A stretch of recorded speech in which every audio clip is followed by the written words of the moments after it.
साम्राज्य, सामान्यांचा असामान्य आवाज। प्रभाग क्रमांक 26 मधील सैफुल चौक ते बॉम्बे पार्क दरम्यान रोडवर स्पीड ब्रेकर नव्हते, त्यामुळे वाहने भरधाव वेगाने येत जात होती। त्यामुळे अनेक अपघात घडले होते। याबाबत नगरातील नागरिकांनी ही बाब माजी नगरसेविका राजश्री चव्हाण यांना निदर्शनास आणून दिली होती। नागरिकांनी सदर रोडवर स्पीड ब्रेकर बसवावेत म्हणून माजी नगरसेविका राजश्री चव्हाण यांना विनंती केल्याने तात्काळ सोलापूर महानगरपालिका नगर अभियंता कार्यालयास निवेदन देऊन सदर रस्त्यावर स्पीड ब्रेकर बसवण्यात यावे असे निवेदन दिले होते। त्याची दखल घेऊन तात्काळ स्पीड ब्रेकर बसवण्यात आले।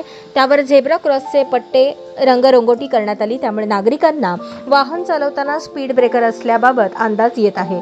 त्यामुळे अपघाताचे प्रमाण कमी झाल्याने सदर रस्त्यावरून जाणारे येणारे नागरिक यांनी माजी नगरसेविका चव्हाण यांना समक्ष भेटून समस्या दूर केल्याबाबत समाधान व्यक्त केले।